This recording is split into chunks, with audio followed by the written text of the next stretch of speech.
सिद्धरामेश्वराय नमः। राजाधिराज सद्गुरुनाथ श्री भाऊराजाय नमः। राजाधिराज सद्गुरुनाथ श्री कार्तिकेश्वराय नमः। ओम नमो जयाद्या वेद प्रतिपाद्या जय जय सुसुवेद्या आत्मरूपा दयांचे केलिया स्मरण सकळ विद्येचे अधिकरण तेची बंधू श्रीचरण शिरुगुरूंचे ते नमस्कार आता स्वामी महाराजांना वंदन करून सर्व भाविकांना माझा साष्टांग नमस्कार। आज मार्गशीर्ष पौर्णिमा आणि दत्त जयंती त्या निमित्ताने आपण सर्वजण या सत्संगामध्ये सम्मिलित झालेलो आहोत। आजचा समर्थांचा समाज आहे भक्ती निरूपण। भक्ती या समासामध्ये सांगितलेलं आहे, तशी नवविद्या भक्ती दासबोधामध्ये सांगितलेलं आहे। कीर्तन भक्ती सांगितलेली आहे, कीर्तन भक्ती, नामस्मरण भक्ती, श्रवण भक्ती, पादसेवनम, अर्चनम, वंदनम, दास्यम, सख्यम आणि आत्मनिवेदन अशी नवविधा भक्ती सांगितलेली आहे समाज। भक्ती आजचा दिवस आहे खरं म्हणजे दत्त जयंतीचा। दत्तांचा जो जन्म झालेला आहे मी गेल्या वर्षी कथा सांगितली आहे, आता तेवढा वेळ नाही आहे, पण या भक्तीचा एक तुकाराम महाराजांचा अभंग आहे भक्तीवरून। याची तोर भक्ती आवडते देवा, संकल्पावी माया संसारात, ठेविले अनंते तैसेची राहावे, चित्त असू द्यावे समाधान, वाहिल्या उद्वेग दुःखची केवळ भोगणे फळ संचिताचे, सुखामुळे घालू तयावरी भाग, वाहू हा संसार देवा।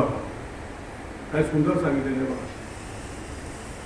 देवाला भक्तीची आवडते म्हणजे थोर भक्ती, याची थोर भक्ती आवडते।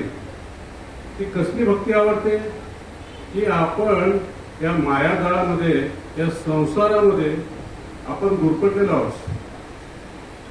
ते जर त्याचा जर त्याग केला, संसार नव्हे मायेचा जर त्याग केला, तर त्याग करून जर आपण भक्ती केली तर ती देवाला आवडते असं तुकाराम महाराज म्हणतात।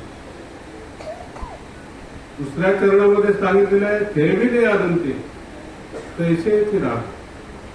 तो जसं ठेवी तसं आपण राहायला पाहिजे। आपण काय करतो, मी केलं असं म्हणतो नाही का, मी सगळं बीज करतो। तुम्ही काय, इथंच खरं दुःख सुरुवात होते, दुःखाला अज्ञानाला इथेच खरी सुरुवात होते।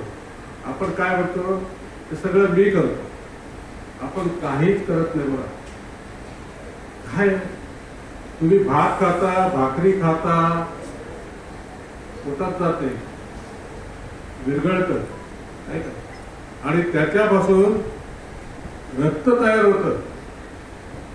ते कोण तयार करतो? तुम्ही करता, ऑटोमॅटिक होतं तो करतो ना। बरं ते रक्त एवढं प्रमाणात तयार होतं की आपल्या घरावरची पाण्याची टाकी बघा कशी ओव्हरफ्लो होते, तसं होत नाही। ते रक्त एकदम प्रमाणात तयार होतं आणि नको असलेलं जे काय असेल ते बाहेर टाकून देतं। ही व्यवस्था आहे माणसाच्या शरीरामध्ये, देवाने निर्माण केलेली व्यवस्था आहे। आपण म्हणतो मी करतो, बोलता कोण? तुम्ही बोलता, तो बोलवतो तुम्हाला। बघता कोण? तुम्ही बघता। त्याच्यामुळे आपण बघतो नाही का। चालतो कोण? तो चालवतो आपल्याला, तो आहे आतमध्ये, म्हणून आपण सगळं करतो, सगळं व्यवहार करतो नाही का। हेच खरं म्हणजे आज दत्त जयंतीच्या निमित्ताने शिकायचं आहे आपल्याला। गेल्या वर्षी मी चांगली कथा सांगितली होती, पण तुकाराम महाराजांचा एक अभंग बोलतो, तिनं शिरसा आहात, कारण वेळ नाही आज। आज कविताताई मित्रे सावित्रीबाई फुलेंवरती आज त्यांचं आख्यान आहे आणि ते त्यांच्यावरती बोलणार आहे। त्याच्याविषयी सावित्रीबाईंचं योगदान या भारतामध्ये फार मोठं आहे, ते आपण आज सगळेजण ऐकणार आहोत। तिनं शिरसा आहात तया माझे दंडवत, काकी झोली पुढे स्वान, अंगी विभूती सुंदर, माता शोभे जटा भार, अंगी विभूती सुंदर, शंख चक्र गदा हाती, पायी खडावा गरजती, तुका म्हणे दिगंबरा तया माझा नमस्कार. तुकाराम महाराजांचा छान. तीन शिरसात म्हणजे काय? तीन देव आहे, तीन ब्रह्मा विष्णू आणि महेश.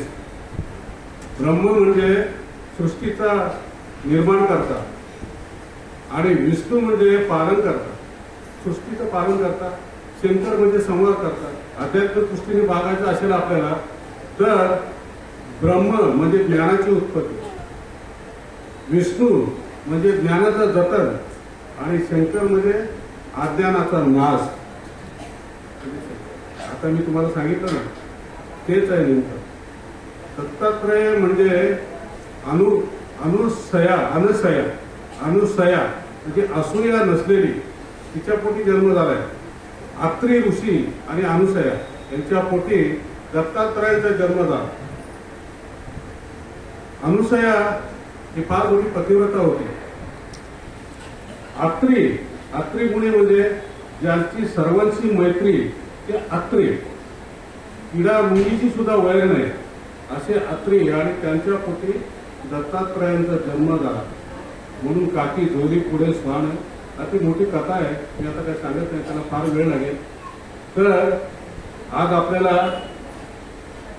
कविताताईंचं आपल्याला आख्यान ऐकायचंय आणि मी इथंच माझ्या वाणीला विराम देतो. तुम्हाला सर्वांना दत्त जयंतीच्या निमित्ताने सर्वांना सुख शांती समाधान ऐश्वर्य आनंद लाभावं ही सद्गुरू चरणी प्रार्थना. राजा सद्गुरुनाथ सिद्धरामेश्वराय.